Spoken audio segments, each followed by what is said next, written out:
right now we are at the height of judging each other, right? Our country is separated on philosophical levels at an extreme level. But even take that away. We judge our neighbor who we're friends with because they don't look cute in an outfit on an Instagram post. Like we're in heavy judgment mode, and I'm trying to think about how to create some conversations to take a little judgment out of the system. You got your perspective. I just want to be happy. Don't you want to be happy? Insurance agent from around the world, welcome to the Insurance Guys podcast. My name is Scott Howell, your fearless host and leader, insurance agency owner and insurance evangelist for I Protect Insurance and Financial Services, based out of Huntsville, Alabama. And before we get started on today's episode, please help me welcome. He is a 6'3" sophomore from Saraland, Alabama. Parade first team All-American, Rivals 5-star recruit. He is a fantastic insurance agent and a great American. Ladies and gentlemen, please stand and welcome the incomparable Mr. Bradley Flowers. How are you, Bradley? I'm about a 2 out of 10 today. I am the best I have ever been in my entire life. There is no way that two kids from Atmore, Alabama and Hamilton, Alabama should be sitting where we are right now. You're right. And I just want to tell everybody in this room, and there's a shitload of people in this room who I love a lot. There's a lot of people we both love in this room right now. Yeah. How blessed and honored I am to be here right now. Yeah. This is absolutely amazing. Yep. So guys, our mission on this podcast, every single week, we have one singular mission. Help insurance agents around the world in any way we can. Sales, hiring, firing, digital, you name it, we're here to help. Yep. And before we introduce our extremely special guest that we have today, we got a couple of other friends here that we wanted to say something about. We've got Todd from ePay Policy and Andy from Cover Desk. You guys want to take a couple seconds and introduce yourselves? Yeah, absolutely. Thank you. Thanks for having us. And Gary, pleasure. Thanks for hosting us today. Thank you. Todd Sorrell with ePay Policy. We speed up receivables in the insurance space. So we put jetpacks on your money so that you get them quicker. And we're in the mission to destroy the paper check. Andy Priestman with Cover Desk. We provide virtual assistants from the Philippines to work with insurance agencies throughout the United States. Awesome. Thanks for having us. This is great. We're proud for all of you to be here. And guys, I think it's time for me to introduce our guest today. He is a first ballot entrepreneurial Hall of Famer. He is a New York Times bestselling author and the CEO of VaynerMedia. He loves his family. He loves the New York Jets. He loves yard selling, and he loves helping millions of people around the world live their best life.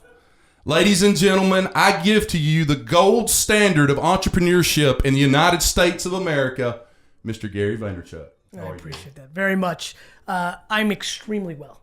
That's awesome. I'm extremely well. Before I say anything else, please. I just want to tell you I love you. I really do. And the strange thing about social media is I'm not starstruck, but I feel like you're like this old high school friend that I hadn't seen in like 10 years. I like it's that warm feeling. Exactly. What is that? My intuition is it's the thing that I'm most trying to achieve, which is somewhere recently I realized, wow, I am remarkably more driven by acquiring admiration than I am in acquiring wealth. Mm-hmm. And so I think one of the reasons when I walk around Earth, the airports, events, or when people come and visit like this, people want to take, in its most raw form, people want to take a selfie with me, not because I'm remarkably attractive or I can throw a football 90 yards. It's because they inherently understand and can feel as like animals are interesting to me, right? Like bats can sense this and dogs can smell that. Right. As humans, not always, because we get tricked plenty, but I do think deep down, we have an incredible ability to sense others. You know, at our worst, we're cynical and we're judgmental, but at our best, and especially once there's enough data to confirm it, I feel like my personality style, when people first consume me online, which is 90% of the way people most consume me, creates some quick level of cynicism because I'm such a ha ha rah rah sales, energy guy that I think over time, when there's something that I'm doing that eventually makes that guard go down, and I'm almost revered for something that others wouldn't be revered for because people can sense I have all the other things. Right. So I think it's admiration, to be frank. To be frank, I think it's admiration, and I'm incredibly grateful for that.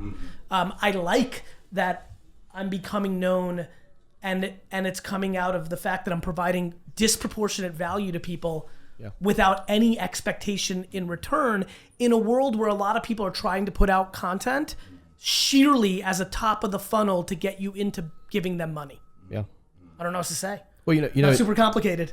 Like, I'm able to make money outside of monetizing my audience. Thus, I'm able to be so good at bringing value to my audience.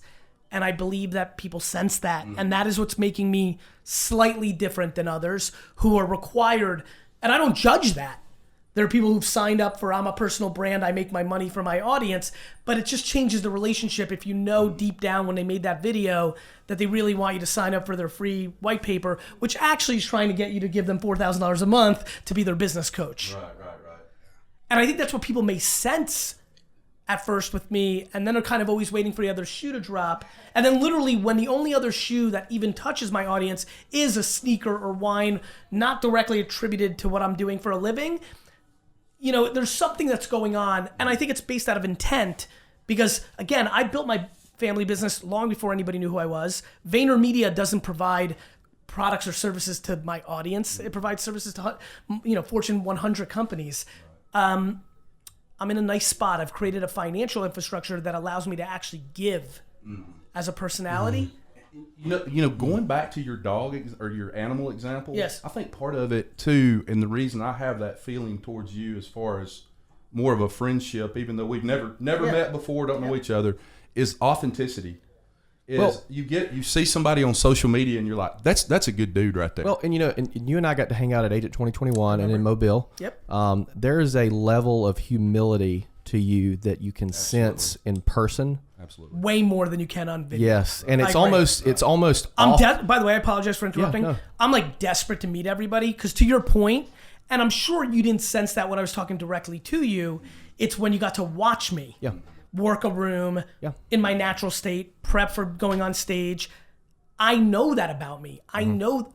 Literally last night, I was telling my parents. Literally last night. That the one thing that I was telling them how I don't like somebody. Let me rephrase, because it's not the truth. That I don't respect somebody that is a very famous business person because they're just not nice. Mm-hmm. And I was saying last night, because my dad was in the room, we had an employee once steal $700,000 worth of wine from us. And I said that I would forgive that person tomorrow if they called me and helped them, which drives my dad crazy. I was razzing him over it. But I said, but if I saw somebody be unkind to a cashier at Burger King, it's a death blow. I can never have a real relationship with them again. I assume, you can jump in here, but you got to see it when I knew you weren't watching, which then leads to the truth. Well, what it was for me was we had just got back from Cuba. I remember. And you get pulled away right after we told you we got back from Cuba. You talk to everybody in the room and you come back. So tell me more about Cuba. It's like genuinely care, and it's almost, I don't want to say off-putting, but it's like, because you're expecting bravado and things like that, but it's like, wow, that's a really nice freaking dude. It's funny. When social started happening, I'm like, ooh, this is gonna be good for me, because what I knew is I genuinely like people. Like, for example, when I came into this room, I didn't say hello because I'm strategically thinking when you leave, you'll tell everybody that GaryVee's nice. I said hello because it's my natural being. That's what Cuba was. Yeah. It's exhausting to try to game it. Right. Sure. You can't game it. Right. Yeah. I came back because we were in that restaurant during the Senior Bowl and we had time. There wasn't that many people. And I had the I enjoy getting to talk and like hear like the passion and like you went to Cuba and I don't know, like I like people. Right. Yeah. Like I feel actually quite sympathetic to extremely famous people who are naturally introverted, because in that setting, they want to go to the corner. It's their natural being. They're actually not bad people. Right. I'm just actually the person that grew up his life long before anybody knew who I was, that genuinely wanted to talk to a stranger about their life. And you can tell because it's right here. Yeah, I think that's right too. Yeah. So one of my questions I ask Please. when I hire somebody in my insurance agency, and I come out of left field with it. We're talking, we're having a conversation, and I look at them and I go, "Do you like people?" And you would be surprised. And it catches them so off guard that sometimes they'll go, "No, not really. Yeah. No, I really don't." And I'm like, "Probably not the industry for you." Yeah. You know. Look, I put myself into some hot water on social last week by putting out a video that says I don't like dogs, and my main point was it's not that I love dogs, by the way, but I don't hate dogs, and I'm super neutral about it. My point was we just need to love each other more. Like, people love the environment and love elephants more than they love other human beings, and I think that's a worthwhile debate. Mm-hmm. Not that you shouldn't, not that I'm going to judge what you love, but we're so easy to. Right now, we are at the height of judging each other, right? Our country is separated on philosophical levels at an extreme level, but even take that away. We judge our neighbor who we're friends with because they don't look cute in an outfit on an Instagram post. Like, we're in heavy judgment mode, and I'm trying to think about how to create some conversations to take a little judgment out of the system. And I think too, part of that taking away is addressing people, and love comes in many forms. Yes. And that love form that I'm thinking about in the context of us here today is about pouring into others. And pouring into others, whether it be wisdom or not, a teaching moment in the office place, sure, without dropping hammers or smoldering craters, is just pulling them aside, coming up alongside people instead of coming at them. You know, and that coming at them can be constructive, it can be deconstructive. But loving others, as we see, especially as we get older in our career, with a lot of the tools and things that we've learned and experiences, it's now there's a sense in me, 45 years old this month, later on, now I've been given things. I have to pour into others. It's time. You know, and the question becomes why. You know, like, I think what's important about business is where I think people lose in authenticity in business. It's now not life. I'm putting us in his bucket of business. There's a lot of people that say that, but the intent of that is actually as a lead gen for the health of their business. And I think what has actually made me also something that I observe about me from afar is the fact that you gave me that check, thank you, to buy the jets. I've been very clear about remarkable business objectives. Most people, I'm most proud of being a kind, caring, all these good foofy things, and I appreciate that we're starting with them. But you survey 99% of people, if they know who I am, they think he wants to buy the jets, which is a very raw, capitalistic, selfish kind of execution. I think, to your point, yes, but I'm encouraging people to be confident in creating clarity that there are selfish and selfless acts, and where people get caught with authenticity is they position things as selfless, but they're actually selfish to what they're trying to achieve when they put on their business jersey. Yeah. And that is you see where I'm going? Yeah. It's a very, hey, we have a great SaaS product, and it's going to make you want their monthly recurring revenue to raise capital. And I think if we have healthier conversations of that's okay, and you can, because where we are right now is people are jockeying and posturing to be good, and they're not creating clarity, which can create a non-authentic moment. I mean, the amount of people that pitch me things that are dead on arrival because they're posturing and trying to pick some altruistic thing that isn't true, because what they're actually trying to do is do something capitalistic. And I think that's something that we need to have more conversation around. And to that point, I'll say this. I think one of the things that makes this podcast catch on like it did a year ago is the intent. We don't have a course. We don't have a group. We don't have a mastermind. Like, we literally just want to help as many insurance agents as possible. Absolutely. No other goal. By the way, and when you do that, in 11 years, something good might happen. Right. Like, that's how I think about it. I'm doing good, and something good should happen because of it, but I never do it.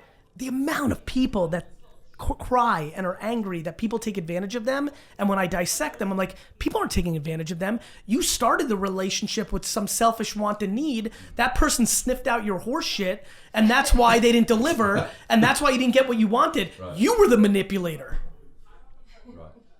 It's the same reason people are like, hey GaryVee, I'm a really nice person. I'm gonna give you a ride from the airport when you land. I'm like, no, you're not. You're gonna pitch me something. You're gonna pitch me or look for my consulting. I'm like, I'd rather pay $200 to a black car service and fucking sleep after my 9-hour flight, not fucking consult you. It's like the company that Let me wants buy to, you dinner. Yeah. Like, how about I just give you $5,000 to not ask that again? Absolutely. You know.